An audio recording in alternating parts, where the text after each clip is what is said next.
Hi everyone, sorry, I had a very little technical glitch, so I had to just take care of it quickly. But thank you. Um, yeah, sometimes these things happen, and we're just not able to um, to help it. Kind of. Can you see me clearly? Can you hear me? I hope you can. So I will just dive right into the topic of today. We have a couple of questions that we are going to answer as well, like we did the last time. So I am going to not waste too much time. I'm just going to, like I said, I will just dive right in. All right. I'm still trying to set up one or two things here.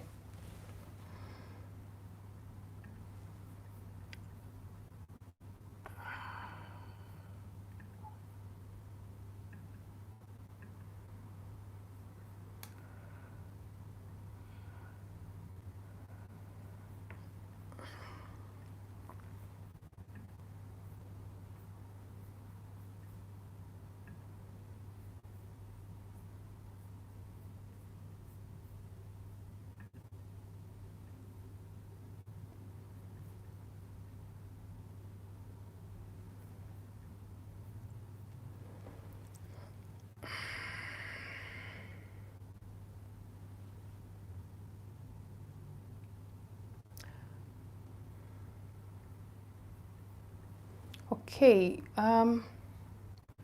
I would start now. Thank you everyone for joining us today. We finally got our lines functioning and I hope you would have a swell time today. I received some questions, I think over the weekend regarding what's the topic of today, and like I received some questions over the weekend and I thought, and I actually wanted to, really wanted to do the next live session in 2 weeks time, but last Friday while we were having the session, someone said, no, we need that as soon as possible. And that's why I thought, okay, if the people are asking for an as soon as possible session, then I don't have a reason to say, no, we are not going to have this. And that is why we are having this today. Okay, so without much ado, I would like us to go into the session of today, to go into the topic of today, because that way we are able to just get into the groove. All right. So the first question I would today, what I would actually do would be that I would first answer one or two questions regarding career, and once I answer that, we can then move into the question of investment.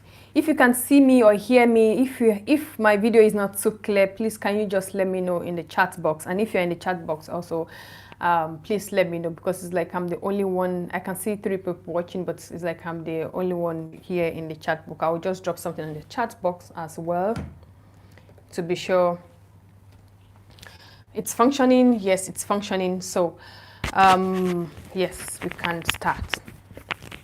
So like I said before, I would first look at one or two questions in the career part, and then we can move to the other questions in the investment that I have received over the weekend. So the first question in the career part that I received was, how can I optimize my CV or my resume that's in such a way that I get more noticed by recruiters? So the problem here would most likely be that this person sent a lot of applications or sent a lot of CV out, and they are not getting as much as result. Let me put it that way: result from from recruiters, like responses from recruiters. And you know, that could be worrying because, I mean, if you're putting in all the effort to write all of this, maybe cover letter in the country that you have to write application letter to add to your application, and you're not getting as much result as you would want, like people calling you back for interviews or calling you for assessment centers, you want to check if your CV is actually properly laid out or it has the right things that would call the attention of the person who has the first access to your CV. So that's, I believe that is the problem here. We need to check if the CV that we are sending out actually makes any form of impression on the people that's receiving the CVs. In this case, maybe the HR person, the recruiter, or the hiring manager. So one of the ways you can actually optimize your CV would be that you want to be sure that it's properly laid out, like there is a proper layout that you would have. You, for example, your name is visible, your contact is also visible, right? You want to be sure of that. You also want, and that's because sometimes some people put out CVs without really putting out their contact details, and then you are like, okay, so how do I reach this person? Because if you're not putting out your details, how do I have your phone number to call you? How do I get your email address to even send you an email, right? So, and maybe some people will say, okay, because of data privacy. I mean, if you are looking for data privacy, then why do you want to apply in the first place? Yeah, that might sound harsh, but I mean, that's the reality.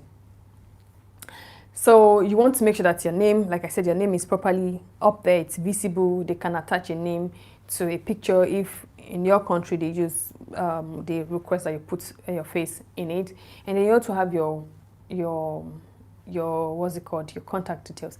The next thing you want to do is that you want to be sure that it's kind of chronological order. And maybe before saying going into the chronological order, in some countries they want to know what is your objective, like what drives you as a person, right? So is your objective aimed at being a market analyst, or is your career objective aimed at being a senior executive in human resources or in tech, or you know, what's your objective for submitting that particular role? So now, if your overall career objective is to be sometime in the future like the chief people person for an organization, and you are applying to a job that is not yet at that level, you can write your objective in such a way that it meets the particular level you're applying to right now. So so that's maybe the first thing you want to do. You want to make sure that you're having you have the objective. And then the next, but there are some countries that don't really need that objective thing. So if that is not required, then you just don't want to waste your time writing that objective. The next thing you want to now go is to write your experiences in terms of chronological order. So you want to maybe start from the most recent experience. So what is your professional experience like? And while you are writing this experience, make sure that it makes sense, or make sure that it aligns some way, or it highlights the things that are required for this new job you're applying for, right? So that's a correlation between what you're applying for and what you're applying for and what you've had as experience. So you want to make sure you are doing this. And then, so you write your experiences in terms of chronological order, like I said, experience coming first, and your last experience, your earliest experience coming down to the lower part. After that, you also want to include your school, like your education, what kind of educations you've had. You want to also include, for example, if you've done some volunteering, you want to include it there, and sometimes your hobbies, because they want to know if all you care for is about just work, work, work, or there are some other things that you do that interest you. Because actually through your hobbies, they might be able to find out some of the other skills or some of the soft skills that you have that they require. So you want to include that as well in your CV. However, one important tip that I want to give you, this is free, is that you don't just want to write. There's a way you craft your experiences and your experiences in terms of what you've done in a particular job position. There's a way you craft it. It's either you go about it in terms of starting with verbs, right, like action words, or you go about it starting with nouns, like you nominalize it. Or that's one tip. The second tip is that you want to include some figures. So you just don't want to like copy and paste your job description in your CV. People will see through it. You want to make it more, you want to make your CV more, let me say, more result oriented. Exactly, that's the word I'm looking for. What you've achieved while holding that job role. Nobody wants to care about if you come 9 to 5 every day and just tick the box and you go back home. They want to see how you've improved sales. They want to see what results you got after you drive that change. They want to see how you've been able to optimize a particular process. They want to see how you've been able to cut costs. They want to see how you've been able to increase revenue. They want to see how you put up a framework or a particular structure that helped the processing time of a particular of your former company. That is what the recruiters and the hiring managers are looking for. They don't want to see you copying your job description in your CV. No, because they already have maybe a similar job description, but they want to see what you achieved, and that is what you should include in your CV. So just take a time. So you need it's something that you really, really need to think about, because like I receive hundreds of CVs per week or so, and I look at it, I'm like, okay, I don't have time to read through it because it's maybe just too wordy, and then it's just full of job descriptions. I'm like, okay, yeah, but what did you do? Are you just going there to do things, or are you just going to work to actually put into place actions? Are you delivering? And that's you get a job not because you're doing something, but because you're able to deliver. And that is what even keeps you in the job, right? And that is one of the things you want to be sure of that you are doing. All right. Yeah, I think that's really, really important in terms of how you are able to make your CV more attractive, right? So don't forget the things I've said.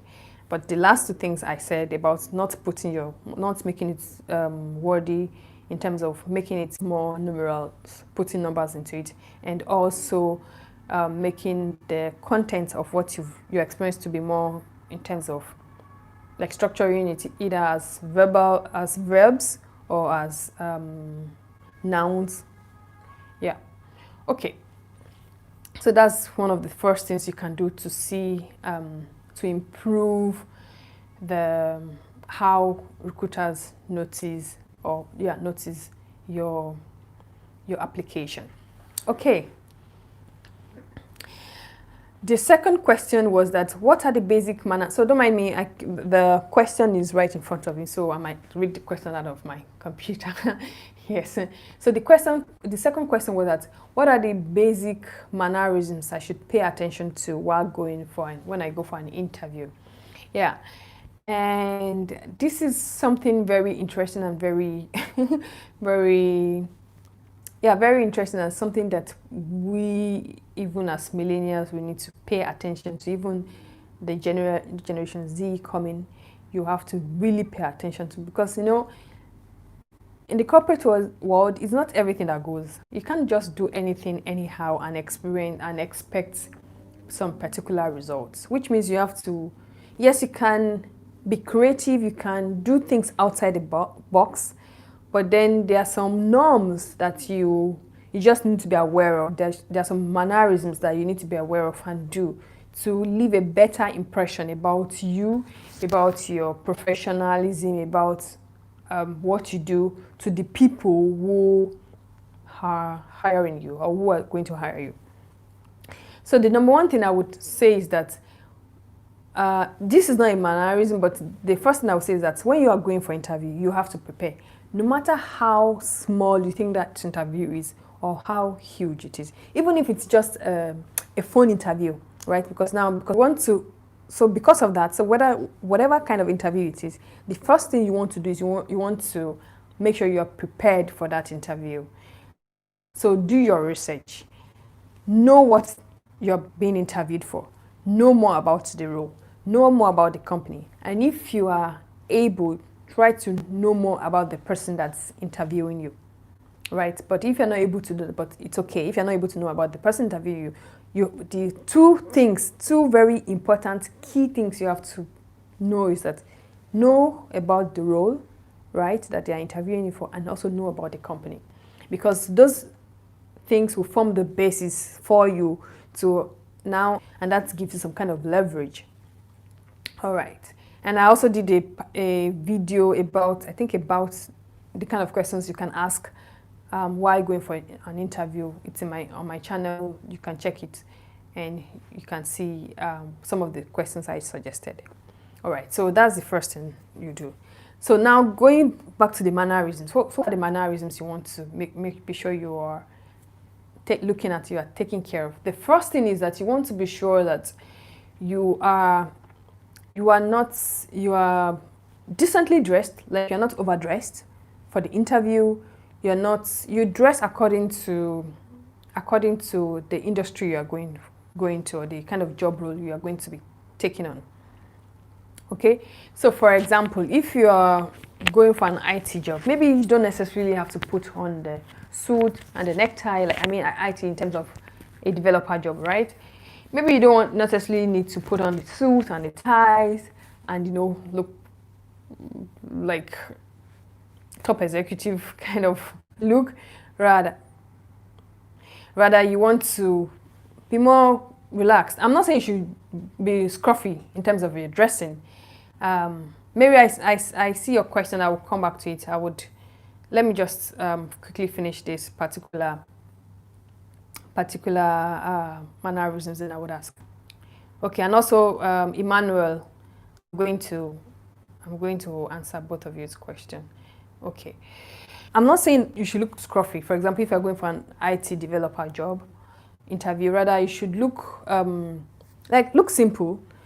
You can just wear your shirt and your nice trouser and just look simple, because sometimes for an IT what's it called, maybe they're just hiring you to, you might even have to maybe do some practical things like develop a simple code or something during your interview. So, and because in the IT world you're known for some small startups, for some startups you are more likely to be wearing your hoodies all through and all of that, so it's fine. So, but for example, if you're going for a banking job or a job that requires customer facing, you want to look the part. Now, like I said, you don't have to overdo it, but you want to look simple and interesting to behold, right? So if I'm going for a customer facing kind of role, like maybe a banking job or something, I don't know, any customer facing kind of role, you want to look the part. So maybe at that point then you need a suit, you need to it doesn't have to be expensive, but look simple, look the part. It's as simple as that. Okay, so and then when you get into if it's now a face-to-face thing that you have to meet the people physically, please, when you get in there and they extend, maybe in this time of Corona, COVID-19, they would not want to really extend their hand to you, okay? It could be, but if someone extends an hand to you to want to shake you, then you want to take their hand, because that's a polite thing to do. But if they're not extending to you, then you can as well hold back. But if I, as a hiring manager, wishes to extend some cordial hands to say hello to you, and you're telling me, or in my school, they said we should not take the hand. I don't know. So please take the hand, because me doing that to you means that you taking the hand means that you respect, like there's a mutual respect, and you're taking the cordial hands of, possible partnership. So yeah. So if the hand is extended to you in terms of shaking, take it up. The other thing you want to do is that so normally they would ask you to sit down, but if there's a seat there and you've not been asked to sit down, then please, maybe you want to wait a little bit until they say, oh, take your seat. Like, don't just come in and say, then just grab a seat. No, don't do that. Don't overwhelm them. So normally they would, because sometimes those are some tests they look at. So they'll look at how you come in, and then they'll greet you and they'll say, okay, have your seat, and so you want to look at those two. And I'm sharing this with you because, and I use that example of the school thing also because I was discussing with a friend over the weekend, and that came up, and I'm like, okay, this is something that needs to be discussed, because I was amazed that even in some tertiary institutions, they will tell you not to shake their hands if it's been extended to you. I don't know where that school of thought came from, but I mean, if I'm the hiring manager and I'm saying hello to you and you are ignoring me, then I don't know how to interpret that. Okay. Another mannerism you want to be careful of is throwing compliments. I'm not saying throwing compliments is bad, but you want to be careful, because it might just come across as, it might just hit the wrong chord at that particular point in time. They might think you're trying to impress them, or you are trying to, how do I put it? Like you're trying to gain some, like, enlist some favor from them or something. So you don't want to like throw compliments all around. So, oh, you look good. And you have to be even careful. So you have to even be more careful, especially if it's an opposite sex kind of interview. Your interviewer is an opposite sex. And if imagine if you're a guy and the person interviewing you is a lady and saying, oh, you look good. It could be, of course you have, when you said it was maybe from a good heart, it's good intention. But that word can hit the person's mind at the wrong chord, like might hit the person's heart at the wrong time. So you want to be careful of rather you could say, oh, this was a very, so if you really want to make compliments, you can say, oh, this was a very good interview. It was very amazing or interesting talking with you. Or thank you so much for the fast organization and for making all of this, for making this interview really look easy and smooth. Those are the kind of compliments you want to give. I mean, compliments around what you've had currently with the discussion, the role, the job, and not compliment directly to the person. Okay, because you guys are not colleagues yet. And you guys are not friends yet. Okay? And I'm not saying you should not compliment strangers, but you want to be careful. Okay. So you can interpret it the way you think is best to be interpreted. Okay. Emmanuel is asking, good Emma, what if your skills don't fit in what is required by your employer, but you are a fast learner and you request for opportunity to prove that you will catch up? Will my request be granted? Of course. I mean, there are some jobs that you would apply for that your skills will not 100% fit in. I've also applied for jobs in my life that I don't have the 100% skills. In fact, the first corporate job I ever applied for, they were looking for pure engineers, and I, as an industrial chemist, I applied for that job. And you know what? I got the job. So my point is that most times employers are they're not necessarily looking for you having it all. they are looking for potentials, right? So some of them are looking for, are they able to train you? Are you teachable? Do you have passion for something? Because I was reading a tweet one day, and the guy is a very good, or is a famous recruiter, and then he was saying that most of he said that when he interviews people, and one question that he always asks is, he doesn't ask them, okay, tell me about your experience or something, even if he doesn't ask all of those questions. He said the question he would always ask is, what are you passionate about? And then the person says, and said, okay, can you teach me that thing? Right? And he's asking that because he wants to see if the person is also able to teach and to learn new things. Or you can say, okay, mention any topic, and then it's okay, teach me about that topic. And then he's able to check or test if this person can or is malleable and can, like I said, can easily be taught or adapt. So even if you don't have 100% what the employer is looking for, but you think it's something you can learn, you're a first learner. So do apply. However, while you apply and maybe they invite you for an interview, don't fold back your hands and not learn anything about that topic before going for that interview. The little time you have, right, to prepare, make sure that you learn or glean the few things that you can before going for that interview. Because that is the way you can actually show that, you know what, I don't have the experience that you guys need. However, I think I am really interested in it, and that's why I've learned this and this and this within the short time I got this invite. And that's a simple way to impress them and to show your interest. Okay, I don't know if I don't know, Emmanuel, if I'm able to answer that question for you.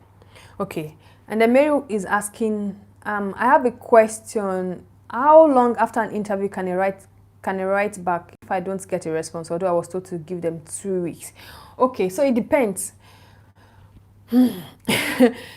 That's a good question, but it depends on so many things, right? Sometimes the interviewer, they have I don't want to give an excuse for them, but sometimes they have so many things they're engaged in. Some of them just have the bad habit of not responding, but sometimes some of them have a lot of things. So maybe they are interviewing so many candidates at the same time, and until they finish interviewing all the candidates, they don't want to give a kind of response back. So if you're one of the people that they interviewed first, you might have to wait longer than one of the people that the person they interviewed last. And that's because maybe the time frame between the first interview and the last interview is not short enough. So that might be a reason why they're not getting back in 2 weeks. But if they've given you a commitment that, okay, we'll get back to you in 2 weeks, and you're not getting that response, then I would say that you should write them an email saying, hi, my name is so and so.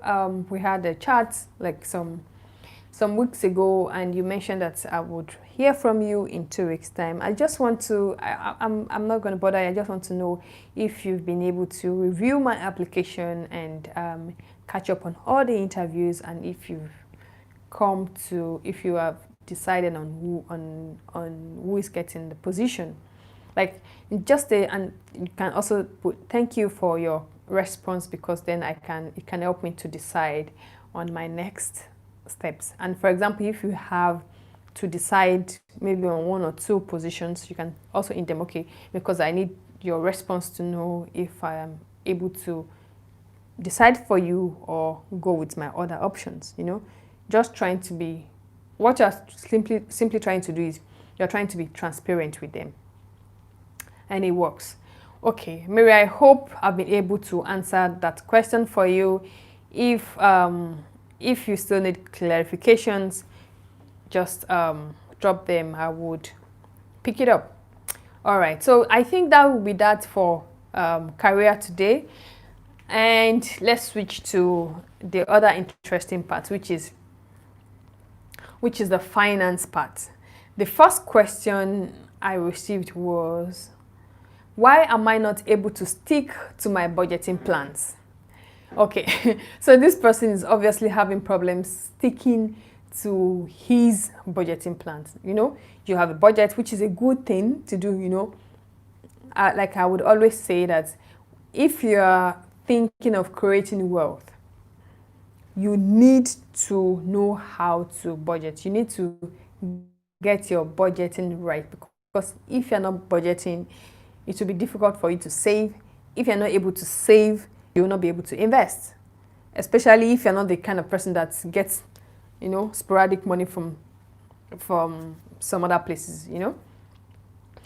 I mean sporadic money, you know, sometimes someone just probably blesses you with some money or gives you some amount of money, or you just get some kind of bonus and then you can use that money. So if you're not that kind of person that get those kind of money, like all of a sudden money like that, it might be really difficult to invest. All right. So now back to the question, and that's why this question is really important. So the question is, why am I not able to stick to my budgeting plans? I would share 3 reasons why I think you're not able to stick to your budgeting plans. The first is if you can, it's a thing of time. And that's because my philosophy is, if you can waste time, you will waste money. Which means that you're welcome, Emmanuel, and you're welcome, Mary. Which means that if you are not someone that is, I don't want to use the word discipline, but if you don't know how to work with your time properly, you would also not know how to work with money properly. Let me give you a simple example that I had last week. Yeah, that was last week, Wednesday. So I was somewhere and I needed to catch up a flight. So I'd planned my time. Okay, I need to go to this place. Once I get to that place, I need to spend like just 4 hours there. My flight is at 7 o'clock. I need to head to the airport by 4:45, and then at 4:45, if I leave the city by 4:45 and I use the train, I will get to the airport by 6 p.m., right? Which means that gives me like 1.5 hours. The flight is by 7:15. That gives me like 1 hour 45 minutes to check in, move through the security, and fly. So I had that perspective of time. But then I entered the shop and I lost track of time. And then because I lost track of time, I was in that shop looking around, but I didn't realize that my time is already, like, I've wasted so much time. And even after I left that shop, I went ahead to some other place to get food. And instead of me to get like a takeaway and eat while on the go, I sat down and I ordered the sumptuous food that, okay, I'm going to eat it. And then I look at my time. As at that time, I think at the point in time where I was settled, then I looked at the time structure I had, and I realized, what am I still doing here? Why am I still here? I should be on my way now, right? And it was too late. So I couldn't use the train anymore, which would have cost me to the airport maybe around 7 euros thereabout. I had to book an Uber. Guess how much the Uber cost me? The Uber cost me like almost 45 euros. So my budget for the ride to the airport is less than 10 euros. I eventually ended up using times 4 of that money. Why is that? Because I wasted time. So time, and imagine if you now have those kind of pockets of things happening in so many other places, in so many other areas of your life. Before you know it, you just realize that something that in a month you could have spend, I don't know, maybe like 50 euros for $50 for, you end up spending like times 3 of that amount for that thing, because you're not able to utilize your time in such a way that would help you to save money, and you're not able to stick to your budget. So that's that about time.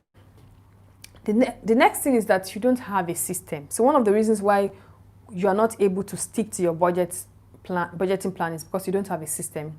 What do I mean by a system? I mean you don't have a tool or something to help you track and place, or sometimes even place a limit on your spending, right? So for example, if you have a, if you have a, you're not, if for example, if you're always going around with cash, and you know that most of the things you do is with cash, and then you can do a system in such a way that you are not allowed to withdraw a certain amount of cash from your bank every week.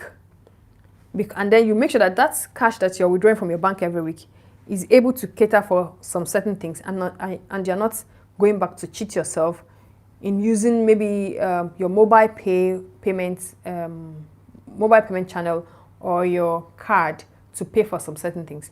So you know that, okay, if I get this $100 this week, this $100 is meant to do this and this and this, and the moment I finish that cash, that is it. That is a system, right? And the whatever you set in your account or in your phone or your this thing tracks it for you. And once you are getting to that hedge, it says no, you have to like make maybe some adjustment or extra effort to be able to change that automation, and that is a system. Okay, I don't know if you get it, but yeah, so you have to have a system that helps you to track as well as helps you to place automatic limits on how you spend. Another way is that, for example, you can place a system on your bank account, right? On your bank account, saying, okay, in this account, I don't want to withdraw more than a particular amount every month, right? And once you have that system in place, it helps you. You don't even have, it's a no-brainer. You don't have to think more anymore about it, because then it's automated. And once you are getting to your limit, you know that, you know what, there is nothing I can do. I have to do with whatever I have. And systems are really powerful.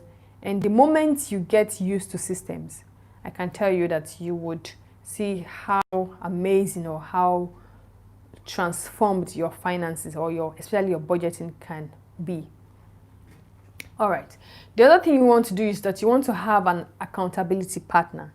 So, e.g., you want to have someone that you can bounce your budgeting plans with, talk with about your money plans, and maybe you can do this with a friend. But if you know that, okay, you don't want to, you want to do it with someone that would even be more strict with you, then you can look for a coach, right? Of course, you can chat me up and then we can work on something together. But you need someone that can call you out and check on you and also question you, and especially helps you get clarity on your budgeting. Someone that can ask you, okay, so why are you actually spending money on this? Why not do this? Why not look at it this way? I was talking to a client one day, and the person was telling me, oh, I need money to buy, so I need 2,000 monthly to buy wigs. I said, wow, okay. And then, but then by the time after 1 or 2 sessions and we kept talking and, back and forth, at our next, maybe after 3 sessions, I just saw that she came back with a barbed hair. And I'm like, what? And she did some very gold whatever on her hair. I'm like, what happened? And she was like, forget that 30K. I realized that 30K, right? I can actually put it into this investment and it would help my life better than using it for weeks. And that was like 3 months ago now, which means this person has saved that 30K by 3 months almost 100K in spending on wigs, right? So, and that's what an accountability partner can do for you, like a coach. So for example, if she had discussed that with a friend, the friend might be like, okay, yeah, you want to, it's good to look nice, maybe it's a good idea. But the coach is not necessarily your friend. I mean your friend, but it's someone that would, put some fire in your bum and make you do the right thing. All right. Okay, I hope you've been able to catch those three things. Time, it's a thing of time, it's a thing of system, and accountability partner. The last question I will do today, because I don't want to exceed 1 hour, would be that the last question is, how do I, like I said, if you have questions, please drop them. I will be more than happy to answer the questions. The last question is, how do I keep my, how should I save money while in debt? I did a video about this question some time ago. Please check my YouTube channel, but of course I would be more than happy to discuss this. The first inclination I have about this would be, yes, you can save while you are in debt, but then if the returns on your savings is way lower than the interest that would accrue to you for your debt, you want to pay up that debt. Like for me, it's a no-brainer, right? Because debts are not, except the very bad debts that they are saying, okay, you know what, we know you're not able to pay off, even when we keep accruing interest for you, but just pay up our capital and go. There are some things like that. But in a case whereby it's not yet up to that level, you want to be sure that you want to pay off this particular debt. You want to, as much as possible, get all the income you can get, to all the money you can get to pay it up. You don't want to, because the thing is, if you don't pay up your debt, the interest will keep accruing, it will compound. And that's why so many of us, or so many people, end up with ×3, or in multiples, let me put it that way, in multiples of the amounts they got initially, or they got out as the debt, the initial amount. That's because you think, okay, I would save and then pay up later. No, don't do that. Once you get the money and you know that, okay, you can pay up, just take it off, right? That's one thing. So look at the interest.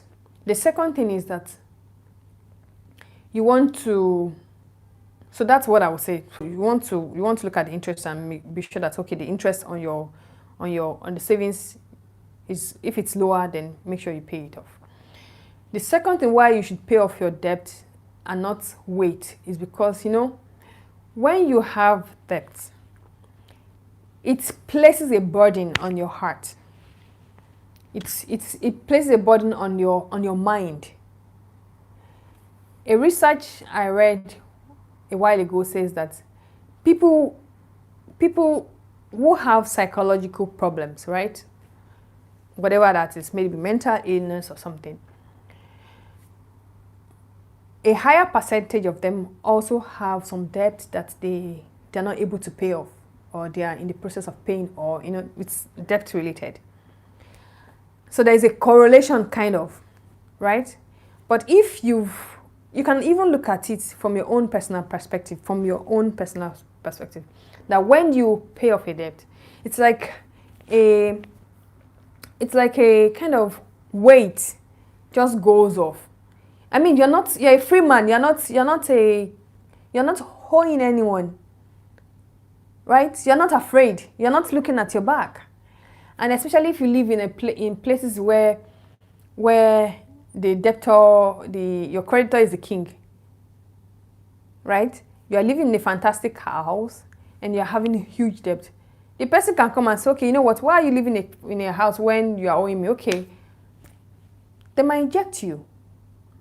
So you don't want to say, okay, you're saving while you are not paying off your debt and then your interest keeps accruing. You don't want to do that. So that's why I think you should, instead of just saving, you should pay off your debt. And there are so many ways or so many plans you can develop to pay off debt. There's so many plans. And one good thing about it is that if you think about debt and you say, okay, and you decide in your mind that I want to pay it off now, right? Everything starts, and you sit down to like strategize or plan. Things start falling in place to make sure that that debt is paid off. But if you never like take cognizance of this and you just neglect it, you're looking at the debt and the debt will just keep burgeoning until you're not able anymore to take care of it. Okay, so don't leave your debt unattended to and pay it off. It's good to live a debt-free life. It's a very fantastic life to live. Okay, one other question I would answer. If you have questions, please drop them in the comment section. I'll be more than happy to answer your questions, especially about what I just mentioned right now. The other question would be, how do I keep my risk within acceptable limits while investing? Okay. So in the last live session, I mentioned some risk that you should look at when you are investing. But I didn't, so I mentioned, I think, inflation risk, I mentioned liquidity risk, I mentioned, I think, also currency risk. Right. And then in this, so if you want to know more about those risks that I just mentioned, you can check the last live session is online. Please check it out. But today I'll be saying that the two ways. So risk is, first you have to understand that risk is not something you can totally cut off from investment. Life itself is a risk. So investment is a risk. Investing is a risk. However, it would be very irresponsible of you not to be aware of that risk and just invest blindly. Therefore, it's really important that once you are aware of that risk, look at ways with which you can minimize that risk. And that is what I'll share again today. So like I said, I mentioned 3 before. I'm going to mention 2 more now. The first is that you want to also look at your personal risk. So before you make any investment at all, you want to make your research. You want to understand yourself, for yourself. What kind of person are you? Are you someone who is risk averse? Like you don't like taking risk? Or are you someone who is risk hungry? You're fine with taking risk because life is all about risk. If you're able to understand which of this person you are, that would help you to build confidence in whatever investment you are trying to make. That's one thing. The second thing is that you want to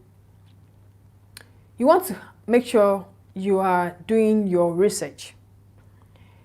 Look at what industry, what product, what product you are, or what instrument you are trying to invest in. Make sure it's something that actually makes sense for you, that your risk level is able to understand and take in. If your risk level is low, it doesn't make sense for you then to go and invest in a product that the risk is higher than what your own risk level is. And that's why it is important for you to do your own research. And then the other thing you want to look at is, for every investment, there's a kind of fund. So there's a money, which is your fund or your capital you are trying to invest. The personal risk, how to assess that personal risk would also be that what kind of fund is it? Is it something that you can, is it a fund that you can afford to lose all, some percentage of, or not at all? If it's something that you know that you cannot afford to lose at all, then you want to be making sure that whatever you're investing in is a little or no risk kind of investment. So maybe you can just put it gently in some savings, or you can buy some bonds that's, you know, that is of low return on investment, low ROI, but then you're sure of getting back your money, for example, or in some other instrument. So you want to make sure of that. And those are some of the personal risk that you need to access or you need to look at. All right, and then you also want to, so the other kind of risk you want to look at would be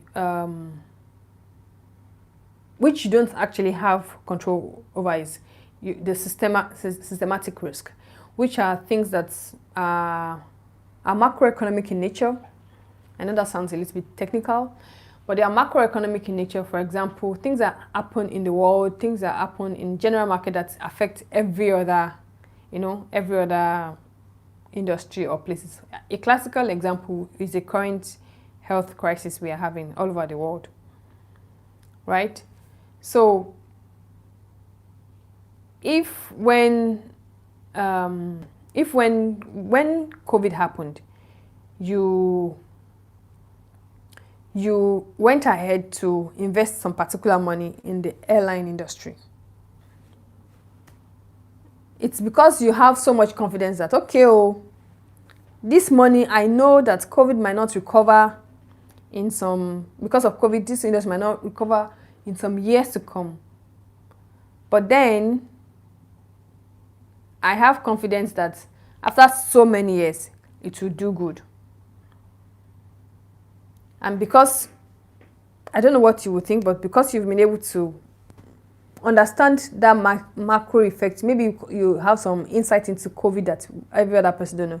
That's why you decide to go for that investment option, and you are ready to take on that risk and just put your money there.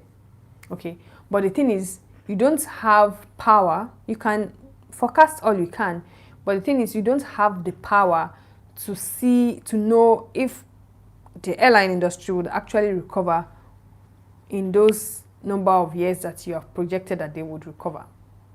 Okay, now I don't want to go, I think I'll stop there because I don't want to go into technical details. Okay, but if you need more questions regarding that,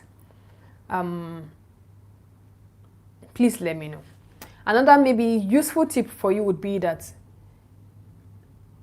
another way to keep your risk within acceptable limits would be that don't invest based on what every other person is doing. Rather, you want to invest based on your own understanding, right? Understand the market of whatever products you are investing in. Read up on them, ask questions. And if you cannot ask questions, if you have to be able to ask questions. So read up, ask questions, and do your own research, right? It's really, really, really, really important, because if you're able to do that, then you can draw at least a minimum standard of, let me say SOP, standard of operation for yourself on what your investment strategy is. What are the kind of risks you want to take and what you cannot take. Right? Because big corporations also do that. They have a standard guideline that help them to say, okay, before we do this, this and this has to be secured. And if it's secured, then they are able to do. So you too, as an individual, look at, okay, for me to invest, these are my risk parameters. And the moment my investment succeeds this risk parameter, then I would like to invest in that thing. And that is the only way you can actually invest within an acceptable limit. Create your own standard of operation for investing. All right. I think I'll stop there. Are there any questions? There are no questions. So if there are no other questions, thank you for joining me today. It was really a very good time to to speak to you once again today, and it's very likely I do another one probably on Friday. And like I would always say, do not hesitate to drop your questions. I would pick on them and we can discuss. Okay, we'll discuss and we'll see how that goes. All right. Thank you, Mercy Okon. Thank you for staying all the way. Thank you so much. Thank you. Please, how can I reset my investment policy? Kinda, I don't understand that question. How can I reset my investment? So is it that you have your own investment policy before, or I do not understand the question. Can you please rephrase it, and then I would be more than happy to to answer you. Okay. Yeah. While we wait for Kendi, while we wait for Kendi, so I really don't understand what you mean by investment policy. So is it an investment policy with a company or your own personal? Because I talked about creating your own standard of. Okay, you have a business policy, but it is affecting you badly. Okay. You have a business policy, but it's affecting you. It's affecting badly.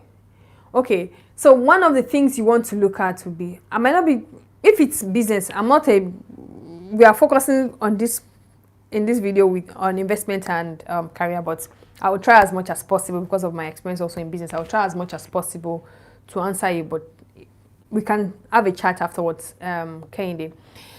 So you have an investment policy and it is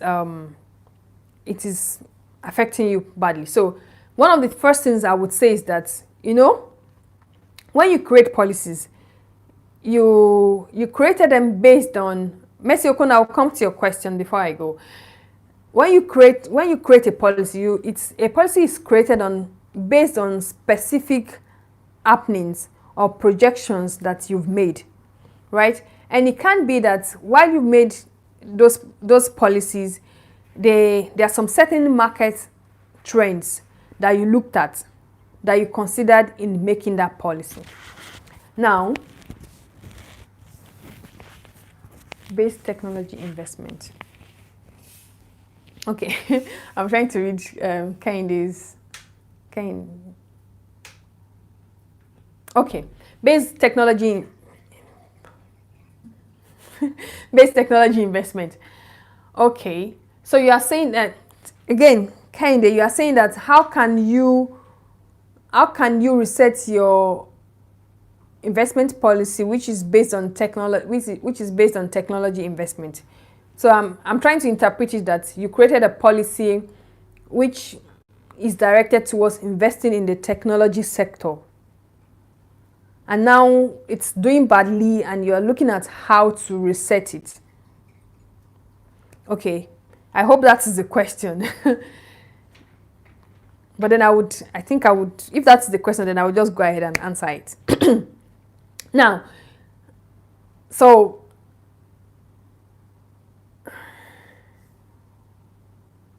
okay, you started with buying and selling. Okay, thank you, Kehinde. Thank you, Kehinde, for giving more clarity. All right, so everyone, Kehinde's question is that Kehinde is trying to reset his investment policy, which he created based on with targets to invest in the technology sector. Okay, and now it's doing badly, right? And he's asking how he can reset it. Okay, first the first thing you want to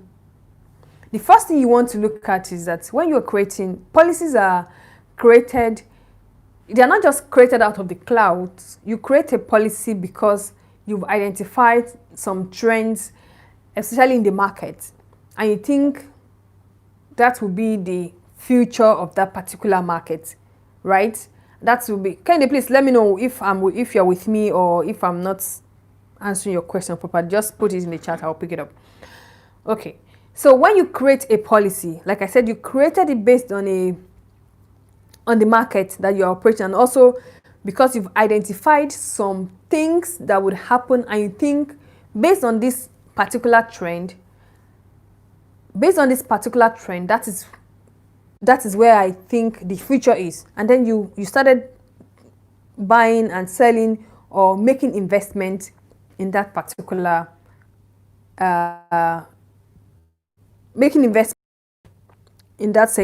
sector based on the trend you've identified. Now, the thing about market is that it changes, and market is very, very fluid, right? Please hold that. The second thing is that you have to decide if you are a trader or you are an investor. A trader is someone that says, okay, the market is going to burst soon. I'm selling off. I want to cash out and keep my cash, right? And okay, now it's become more stable. I will start investing again. You are trading. An investor, so a trader is more of a short-term oriented person that looks at the market.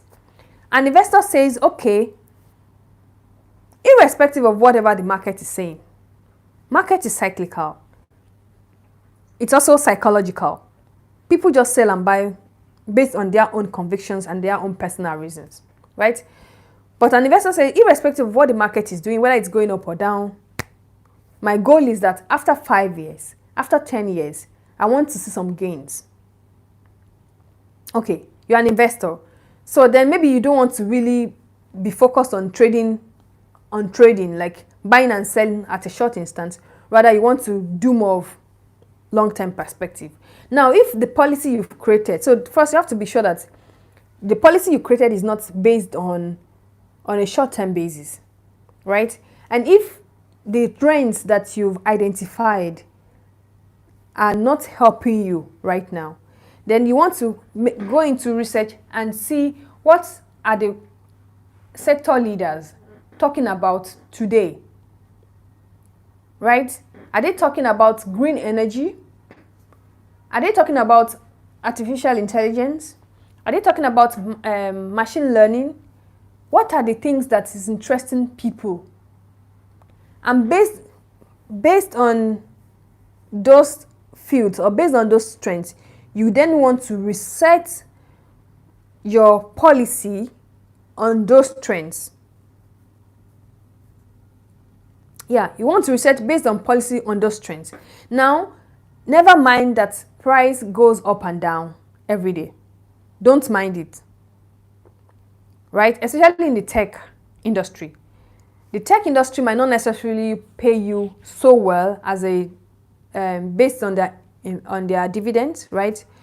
But based on the capital gains that you might have from them, right? That's maybe a strategy you want to look into also for your policy, right?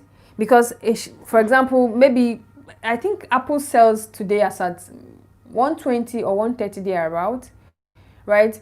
And maybe per quarter they will give you per share they will give you maybe €1, $1.50 or $2.50. But if you're an Apple investor, which means if you're an Apple investor, you are not just focusing on the $2 they will give you every quarter, which is $8 every quarter, but rather on how Apple will improve in terms of the price, the capital gains that the Apple share would have in the next 5 years or 10 years. A classical example would be that before Apple declared, when Apple declared the last stock split, all of a sudden the stock kept rising and rising and rising, right? And then it was so high, and then immediately the stock split happened and they went back. The first or 2 days, the stock still went up, but afterwards it came down. The same thing happened with Tesla. Now, at that time when it came down, you just sell off, you might be losing. So as an investor who is long term, you're not so keen on how the market goes up or down. Rather, you are more keen on what is the gains that will accrue to you as an investor. Kinda. That is what you should be looking at. So what is the capital gains that will accrue to you as an investor? So you also want to look at, I think you should check out my video on the Apple split. The video I did about Apple split, and I tried to explain to you, I said in that video, I said that stock split is not an investment strategy. However, what I tried to make clear how investing on a long term could actually pay you. In that analysis, I showed how just one stock of Apple as at 1987 at $73 or $78 was worth almost $25,000 before I think that was in August of 2020. So if you're a real investor, I'm sure there were times that Apple stock was doing badly, was going up and down, right? But if you're a real investor, you're not you're not always discouraged about what the price is saying. You are looking at what are the capital gains that will come to that particular investment that you've made. Okay, kind. I hope that makes sense for you. So I would say that if you are investing on a long term, you also want to look more into not looking at the price. What I would suggest is that Kende, chat me up, send me an email. I will let me send my email on the chat, and then we can talk better so that we can move on. Okay, good. I'm glad I did. I'm glad I answered your question. Okay, so I will move to the next question of Mercy, and then we would call it a day, and then we'll meet again on Friday, hopefully. Mercy, do you think real estate investment is good? Of course, real estate investment is good. I'm a big fan of investing in real estate. Yes, and I believe that real estate investment is good because I would say that apart from when the market, the general market crashes, right? Real estate is an industry that over time appreciates in value, right? Now, because we are saying that real estate is good, doesn't mean that you can just invest anywhere, right? Before you invest in real estate, you want to be sure that there are some certain parameters, let me put it that way. There are some certain parameters you want to look at. I don't know where you live, Mercy, but for example, I don't know where you live, but for example, if you live in Nigeria, you want to make sure that you do your real estate investment in a place that doesn't really have omonile wahala. I'm sure you know about that, right? So you don't want to invest on a property that has omonile wahala. Yes, because there are some quirks, right? There are some quirks. So that is one thing you want to choose. You live in Abuja, okay.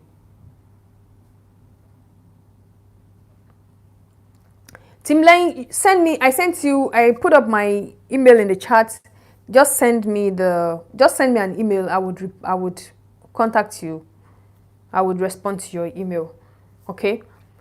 So Mercy, so you want to look at a place, you don't want to look at a place where there's omonile wala. The second thing is that um, you want to get legal advice if possible, right?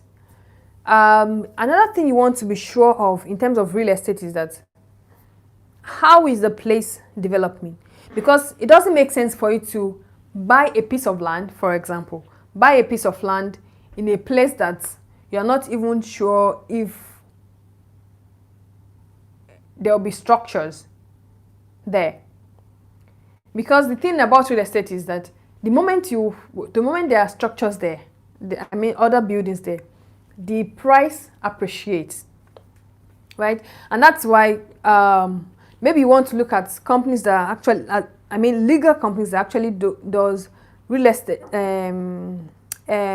development, and you don't want to do it as just buying anything anyhow.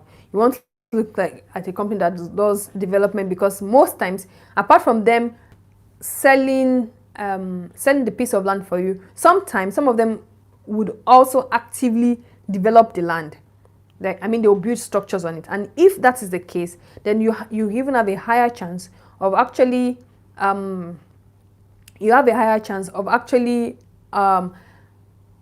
having other structures around your own structure, and it's not you in the middle of nowhere, right? And because of the other structures around your structure, then it helps you to it makes your own investment to appreciate. All right, so that's one thing. So you look at the environment, you look at the structure. So like I said, you want to make sure that there's no omonile. You want to make sure that you get some legal advice, right? You want to make sure that that place has a potential. What is the potential for the place? Is it going to be built up, right? That's one thing, or those are the three things I would share with you here, Mercy Okon. Mercy, I don't know if I've answered your question. If not, just let me know in the chat.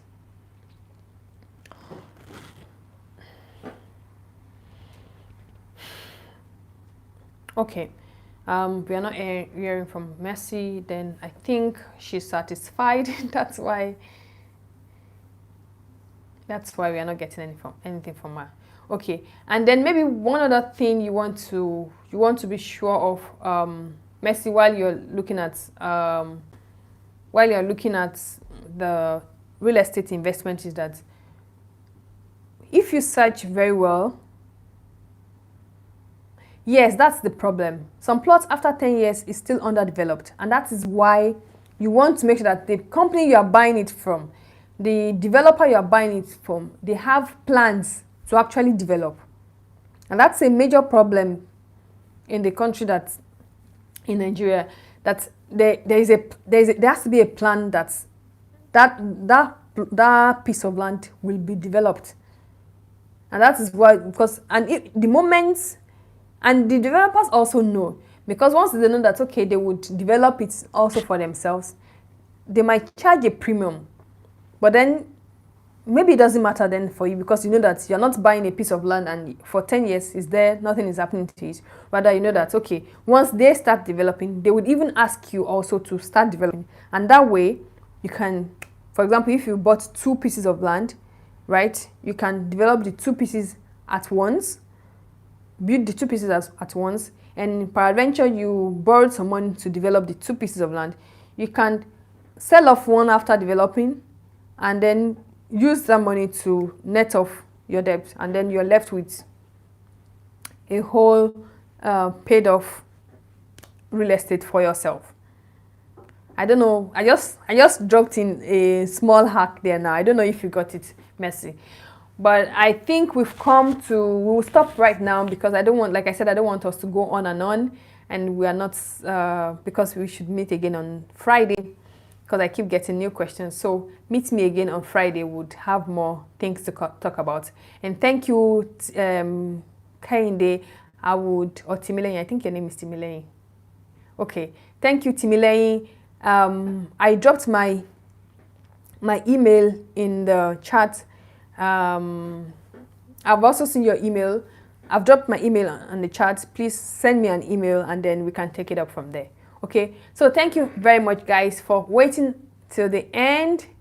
God bless you to Mercy for waiting to the end. For next week, for Friday, please also, it will be very great if you share this with family and friends. I think it's a lot of nugget of knowledge that we are sharing, and it will not be nice for only you to be aware of this, because you know what, knowledge is power. Knowledge is very powerful. So I will be so happy if you can share share this knowledge, like share this video. I would put it on my channel. Share this video, and also the moment the next flyer for the next live session is up, do not hesitate also to share it, and then we can have more people coming in asking their question, because there might be some questions that you are not able to ask, but they are able to ask, and then you can gain some more insight from their question. Because, for example, when Mercy asked this question about real estate, Timileyin was so happy to know that Mercy asked about it. All right, guys, thanks so much, and I'll see you in the next live session. Bye bye.